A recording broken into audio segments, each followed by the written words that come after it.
to the shot clock after the buzzer. Look, Lakers played an amazing game tonight. Now, when it started off, it was definitely still sluggish. Even though I did like the addition of Cam Reddish in the starting lineup, I'm still hoping that we're going to go ahead and push it a little bit further. Bring in Christian Wood. Bring AD down there to the 4.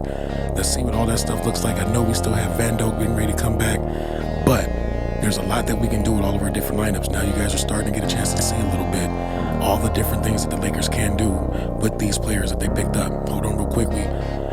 Being able to play downhill and put pressure on their defense and got us to the line, and a plethora of things that were positive stem from that coverage. And, the guys got to make it work. Kudos. That lineup we had out there, I think it was Austin, Cam, Brian, Rui, and C. Wood. Yep. That was the 5 that turned the tide in our favor. And so just being more aggressive, plain and simple. You make the starting lineup change, and then you kind of fast forward to the fourth quarter. Austin's out there making key plays. Cam hits his 5th 3 to kind of seal it up. How did you deal with that internally, and what did you think you saw from the team as a response? I thought it was kind of, everybody's trying to feel their way in the first half. And let me back up and just say both of those guys are winners. Cam, Austin, AR. When I told them what I was thinking, I talked to my staff about it, and everybody agreed that we needed to change up the music a little bit. And it wasn't, first and foremost, it wasn't a demotion for Austin. It was just a realignment. If anybody remember those great San Antonio teams where everyone in the world knew Manu was a starter. But sometimes to balance out your lineup, you have to put a player of his magnitude in a reserve role. So now when the starters go to sit down and take their break, you're not totally falling off a cliff. Like, you have balance in the second unit. And as deep as we are, and him leading the charge and having a chance to quarterback the situation offensively. We had to stop it a little bit early. It was just a lot of noise over here. But, you kind of get the picture. Darvin Ham, they were looking for something that can bring a little bit of more chemistry, right? And it wasn't that they didn't want Austin starting, but at the same time, when you have those guys in that starting lineup, and then you bring in that second group of guys, if there's nobody that can start bringing in those points, bring in that energy, right? We fall off, and that's what's been going on this road trip. Sorry about that, but it's been going on this road trip for 3 games. And so tonight, they finally started getting that together, and it started to look a lot better. You know what I mean? And that's what we were looking for. That's what we were waiting for to start to happen. We have Austin Reeves. Let's go ahead and go right over here to Austin. AR-15. Play the game the right way. Just bleeds confidence into everybody. And, shout out Cam Reddish. And so to start the game, Darvin mentioned us. You had a conversation. He called it a realignment. Said that you were still going to play the same minutes. You play 35 and close it out. But what was your take on that combo, and then how it ended up working out today with Cam starting and then you coming in off the bench? Yeah, for me, I'm a competitor, and and truthfully, you don't want to have that conversation. Would love to, not have that. Would love to have been playing better to not have those conversations, winning as a team. But, my parents taught me at a young age that, the coach is the coach, and, his decision, regardless if you agree with it, don't agree with it, you respect that. And, that's what I did. We had good dialogue back and forth on what we thought we could do to, be better as a unit. And, for me, as I've spoke about, the last, 2 years I've been in the NBA, and even before that, is winning is the main thing. Austin, kind of on that, when exactly did you and Darvin have that conversation about the realignment of your you hear Austin, man, you're talking about a guy that knows the game, right? Understanding doing that pick and roll with him and LeBron was going to open up not just for him and LeBron, but for other guys too once they start focusing on that. And then again, hands down, right? Yeah, I'll come off the bench. I'll provide that 6-man energy. I'll do that. I'll take it back. Look, you're talking about a Class A guy, and that's what we need on our team, man. We need those guys that are going to play their roles and perfect those roles. 100. Right now, LeBron James and Anthony Davis, let's go ahead and listen in for a couple minutes with these guys. There's the exact stat on this or anything, but you probably made that play draw two in the middle, kick out to a corner shooter, more than just about anybody.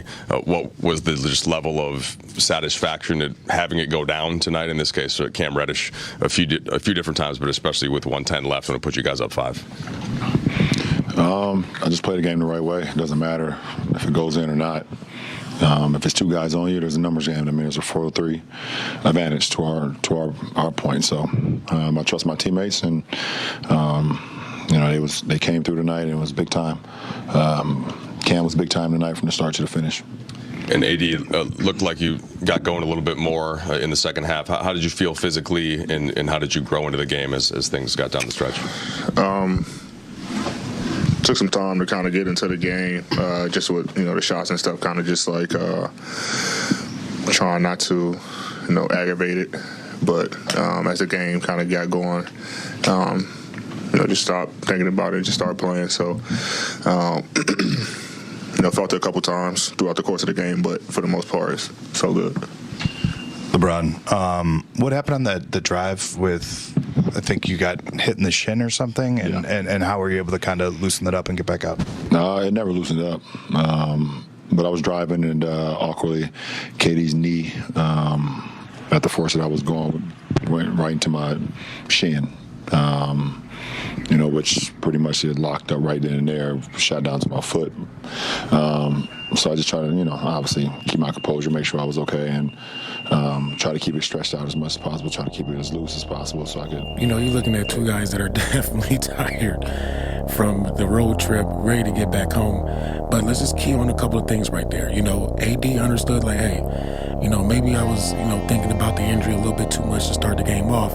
And once he started really just letting it go and just doing what he can do, he started playing. He started defending. He started grabbing those rebounds, and he started being a deterrent for those guys over there at Phoenix. And then we already know what the King was doing tonight. You know what I mean? He was really out there orchestrating, getting guys into good places. And early on, guys weren't making the shots. I mean, let's just keep it 100. And we all thought it was going to go away. It did already through this whole road trip, right? So for them to start hitting those shots, for him to keep that confidence in those second row guys, man, it came up big. Wait a minute, we have one more. All right, last interview for the night. Let's go ahead and take it into Cam Reddish. And then Phoenix would respond until there in the fourth. You guys managed to take the lead and never looked back. What made the difference down the stretch? Energy, communication defensively. On our switches, they got some guys over there, KD, Beal, so we just had to be locked in.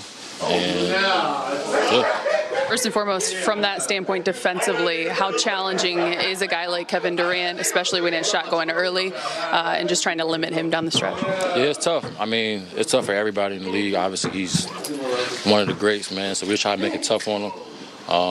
Try to get in his airspace and just make it tough and kind of live with the results and good time at the end of the game. So I see the smile right there from you. LeBron told Lisa Salters post-game that you deserved the game ball.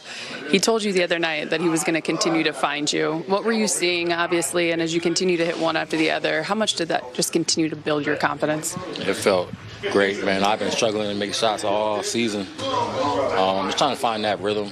Just kind of keep my eye on him because, he just makes quick passes, quick movement. So just trying to stay locked in, stay focused. And then, if the ball comes and the opportunity presents itself to shoot the ball with confidence and, let it fly. I mean, I'm not trying to give it too much thought, try to do this, try to do that. Just have fun and, play with confidence. Speaking of that confidence, what can I Look, like? everywhere you go is nothing but smiles right now for the Lakers. I mean, they're all feeling good, and everybody understands that it's going to take sacrifice, execution, energy, camaraderie, chemistry, defense to win these games going forward. And that's the shot clock after the buzzer.